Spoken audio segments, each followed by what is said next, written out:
I met my current fiance at work 6 years ago and started going out after a few months, and he's an engineer. The boyfriend I had when I was 19 slept with my sister and now is in another country, being a barman and probably being the same idiot he always was. Trying to keep this short, I am 31. I was supposed to get married in April next year, but I had a massive panic attack one afternoon when I came home from work to find my sister on the couch chatting with my boyfriend. I haven't talked to my sister in years, and my fiance knew I wouldn't tolerate any contact between them, and yet there she was. Growing up, my sister was the golden child and always had an unstoppable need to be the center of attention. When she was a teen and I was 19, she decided that she liked my boyfriend and aggressively pursued him. They ended up doing something together. My ex immediately confessed, and my relationship with both was ruined. I was pleasantly surprised to see that my parents, for once, got seriously angry with her, so I didn't lose my relationship with them. I still see them regularly, but I categorically refuse to be in the same room with her. When I left home, I blocked her everywhere and haven't had any contact since. My current fiance knew how hurt I still am and that she's the only person I will never tolerate and never allow in my life. So I'm not sure I can forgive him for contacting her and inviting her over to get to know each other better.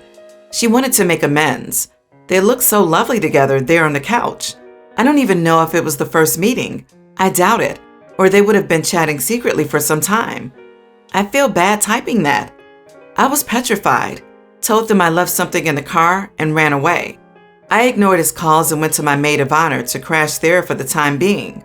After that, the only contact I had with him was to text him that I couldn't remove the sight of him and my sister together, that I have told him thousands of times that I would never allow her back into my life, and I wanted a break.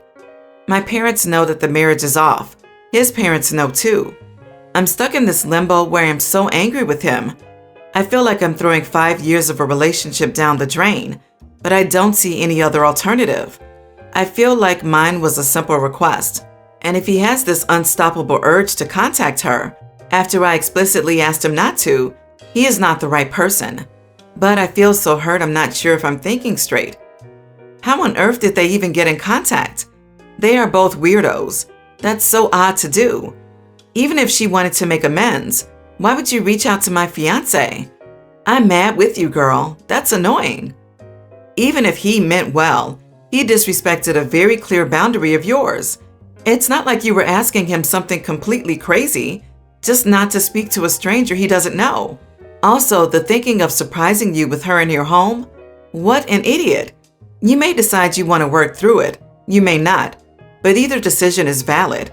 But don't feel in a rush to decide where you're still so hurt and angry. I don't doubt he meant well, but what a cloth-eared, brain-dead muppet. I think it's crazy how the sister has managed to ruin two of OP's relationships just by boundary stomping and also possibly aggressively pursuing the fiance. Obviously, the ex and the fiance are dumb, but this seems to be a pattern for the sister. OP, I'm assuming your fiance comes from a nice family and he has siblings he's close to, so he probably has it in his head that you two can make amends and that you need a push in the right direction. People without toxicity in the family can't relate to people who do. You do need to talk to him and state that this can't happen again, and if he can't respect you with your decision to cut her out, you are done. He probably had good intentions, but those good intentions don't make up going over your boundaries. It doesn't matter what his life experiences are. The problem is that he thinks his life experiences are more valid than hers. He assumes that she doesn't know what's best for herself, but he does.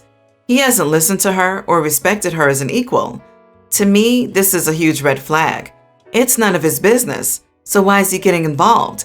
And why now suddenly decides he wants to get to know her? Also, to invite her to OP's house is even more of a betrayal. He could have done it in a coffee shop. Honestly, it seems very weird, and I don't think I could get past the nagging feeling of his true intentions. A little backstory. My boyfriend and I have been living together for 7 months now. I have never noticed any other weird behavior, but it's honestly driving me crazy. On to the story. My 24 boyfriend, Andrew, 26, has been moving stuff around every room in the house for about 4 months now. At first, it started with small things like the toothpaste lid being open after I remembered closing it, or my clothes moving out of the hamper. I asked Andrew if he noticed anything weird, and he just shrugged me off and said I was probably seeing things. After this first conversation, it cooled down and nothing seemed out of place. But then I started finding clothes undone that I had put away on the floor of the bed that I had made. So I began to quietly snoop around the house after I cleaned up to see if I could maybe catch him in the act. I never found him doing anything, but if I quietly walk into a room, he would be jumpy. The bed was a continuous one, so I was fed up one day and decided to put my phone in our bedroom and leave it recording. I made the bed and told Andrew I was going to the store. I went and sat in my car for 10 minutes, and when I came back, the bed was unmade. I confronted Andrew about this before watching the footage. He said I was crazy, and I told him about the phone. He got up and started yelling in my face about how I set him up and that I won't find anything. He's never used this type of anger or language before, so I was honestly scared and confused. So I went and grabbed the phone, and lo and behold, there he is unmaking the bed. I showed him the footage and he screamed that I was a crazy witch, and he stormed out. Andrew came back a couple of hours later, trying to apologize. I asked him why he was messing with me for months, and he led me to believe I was crazy and said that this was the only time he's done it, as he knows it's been bothering me, and he thought it'd be funny. I asked him why he didn't just say that instead of blowing up on me and denying it. I told him that until he told me the truth, and that he's been doing this for months, that I would be staying at my mom's and not speaking to him. Not the idiot. He's gaslighting you and blowing up when he gets caught, and then doubling down with more gaslighting. This is unreal. Stay away from this guy. It's all fun and games until you start feeling tired and ill and find out he was poisoning you or some crap. He's been playing one-sided mind games with you for months, so get out while you still can. OP, this is the most classic definition of gaslighting. First, purposely changing the environment, telling you that you're wrong when you notice it, or that you must have misremembered or something. And he did it for months because he thought it would be funny to him. Then to make matters worse, when you caught him and called him out on it, instead of admitting to his supposed joke/prank and apologizing, he first denied it again, then yelled at you and blamed you for setting him up. You are the idiot if you don't get away from this psycho ASAP. He's dangerous, and he's manipulating you. The gas is lit, and the sky is on fire. Get out. Pack your stuff and get out, or take your important items to a safe place and get out until he's gone.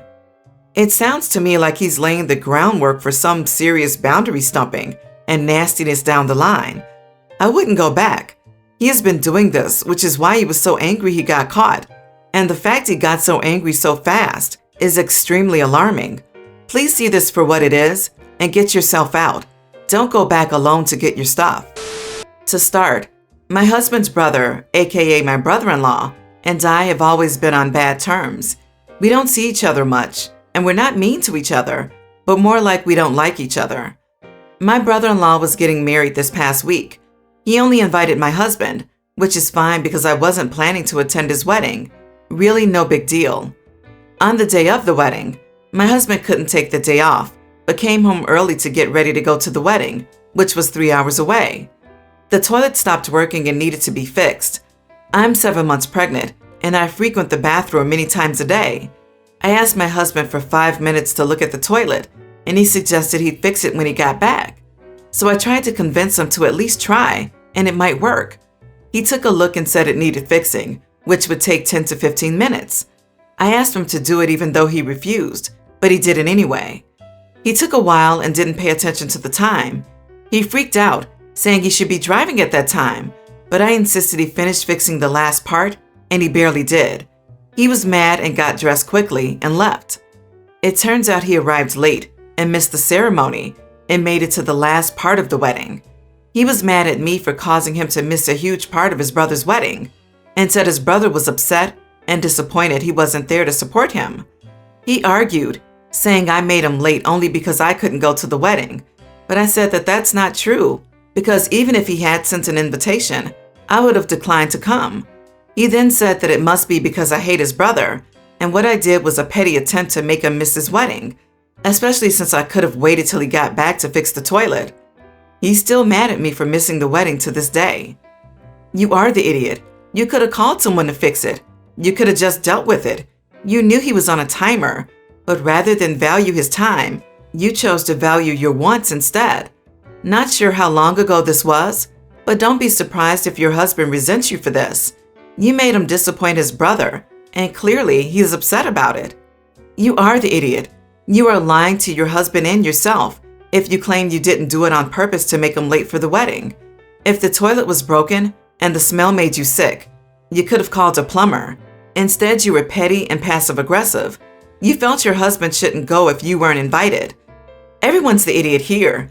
I understand you two don't get along well, but your brother-in-law was so mean not including you in the invitation, and your husband should have stood his ground and supported you, or at least you all could talk. That way there would be no awkwardness. That being said, the biggest idiot is you. You could have held on for a few hours or called a plumber. Your husband already said no once, but you bug him until he gives up. 100% mean, and pregnancy has nothing to do with it. I was sleeping in bed with my boyfriend, and I heard a weird noise outside that woke me up. I looked out the window next to the bed and saw a guy messing with my car door and window. It was a little past 2 a.m., and it looked like he was trying to rob it. I immediately grabbed some of my heavy stuff from the shelves and climbed out the window. Outside the second floor window is a section of roof that covers the porch and is flat enough to stand on. I yelled at the top of my lungs, "Someone's stealing cars down here! James, Richard, Paul, Mitchell, come out here fast! He's stealing cars, y'all!" The names I was saying were the male neighbors on either side and across the street. He lives in an urban residential area, so their places are super close in an earshot. The guy started running for my car, so I started yelling, "Paul, Paul, he's outside your house now. James, he's in your yard now, near your kid stuff in the corner." At that point, many of the neighbors came running out, and my boyfriend was also in the window, asking me what the heck was going on. I ignored my boyfriend for the moment to call out to James, "James, man, I think he's in your trees out past your place." A few of the men went looking that way and didn't see anybody nearby. So when they came to ask me what was up, and I said I'd go downstairs to talk, so I wasn't yelling from the roof. I came back in the window, and my boyfriend was saying something about my outfit. I didn't realize, but I was just in an overly large t-shirt that I wear to bed and underwear. So I put on pants before I went downstairs and he came with me. I told the neighbors I woke up to a noise and saw someone trying to jack my car, so I called for help. We looked around and figured he was scared off, so everyone went back in to go back to bed. My boyfriend was upset with me for waking up the whole neighborhood and yelling for everyone to come out, looking like a crazy person on the roof, barefoot, in a t-shirt and no pants. I was upset because I feel like having a car stolen is way worse than making a bit of noise at night and being seen in my PJs. He said he didn't think my car would be stolen. Maybe he was just checking locks and seeing if stuff inside could be stolen. I said I didn't know. Plus, my car doesn't have anything in it, so why try and break into that instead of the neighbors with more crap in their cars? Anyway, he said he didn't like how crazy and disproportionately I acted, and he's afraid I'll do more embarrassing things like that if we move in together, which we were thinking about. Right now we have separate places, but I spend most nights sleeping at his, to the point where we almost see the place as ours. Am I the idiot for waking up the neighbors at 2 a.m. in my sleep clothes about a car thief? My boyfriend is embarrassed by my overreaction. Not the idiot. Apparently your boyfriend would rather you get robbed than show more balls than him. Good for you for being proactive and not allowing someone to steal your car. That was great thinking to yell out the neighbors' names. A t-shirt and underwear cover far more than a bathing suit, so that isn't an issue at all, especially in an emergency. Tell your boyfriend that you have no intention of moving in with someone who would rather your car get stolen than do something about it. Your boyfriend is the one who's overreacting. It was the middle of the night. What were you supposed to be wearing? A business suit? Gotta say, this made me laugh. Did the neighbors complain? If not, your boyfriend needs to lighten up, unless you do this kind of thing often. Otherwise, everyone in the neighborhood is now on notice to lock their cars, thanks to you. Not the idiot. I think you were brave and did what you needed to do to stop a thief, and warn your neighbors. Even if he was just trying to steal things out of your car, he's still a thief. He deserves to get yelled at/caught, and your neighbors need to be alerted. But seriously, don't move in with anyone who thinks you're embarrassing when you're actually brave, or is using that as an excuse not to move in together. A good man who loves you would think the whole thing was hilarious and awesome. My son Martin, 18, is taking a gap year before entering university. He's always been a good student and has a job, so I didn't have a problem with this. My wife, on the other hand, wasn't too fond of Martin's decision. My wife and Martin have been having a ton of trouble lately. They have lots of arguments that always end with someone saying something hurtful. My wife and I have had our fair share of these arguments, usually because I defend Martin and she doesn't like that. My son sent me a message while I was at work that said his mother had kicked him out of the house. He was going to stay at a cheap motel while he looked for an apartment. I was shocked. I never thought my wife would do something like that, especially without consulting me. When I arrived home, I asked her why she did that. She said that she was tired of him and his disrespect, and that since this was her home, it made sense to kick out Martin. I was furious with her because her reasons were all petty. I decided to pack a small bag with clothes and other personal articles and stay with my son for a while, at least until I'm not angry anymore. My wife yelled at me that I was an idiot and that it was my job as a husband to support her decisions. Her whole family has been calling me and sending me messages nonstop since I left my house. They said that I was disrespecting my marriage and that my wife should always be my priority. What's making me believe that I might be the idiot is that Martin feels very guilty about what's happening and even told me that I should return home and speak to his mother. Not the idiot. You can divorce a spouse, but your kids are your kids forever. You shared the home and you shared the responsibilities for your son's upbringing. Your wife should not get to make unilateral decisions about who lives in your shared home. Also, this matter is between you and your wife. Her calling you an idiot for standing up for your son and getting your extended family involved is telling. Finally, your son is now caught in the middle and probably feels bad that his difficult relationship with his mother has caused you pain. It sucks all around. I am leaning towards everyone's the idiot here, except Martin. Your wife for kicking out her son without consulting you, and you for using that as an excuse to move out. It really seems like the two of you are projecting your marital problems onto Martin, who just wants to take a gap year. Completely understandable, given the current pandemic. Disagree. If Martin had been taking the gap year to chill at home after work, while still expecting mom to do all the housework she's been doing for him since he was a kid, while he's smarting off to her as an adult, and her husband dismisses all her complaints as petty, I can see why mom might have lost her temper with both of them. OP is not the idiot. Kicking out your kid as an impulsive action without consultation displays extreme behavior. While it is her house, it is also his and yours. Granted, he is 18, but you don't just flip a switch all of a sudden and toss someone out on their ear. Obviously, you agreed that her actions were abrupt, and you didn't support that decision. Now she has engaged family minions to convey the message that you have to obey her. She calls it support. Hard to support a decision when you weren't involved in making it.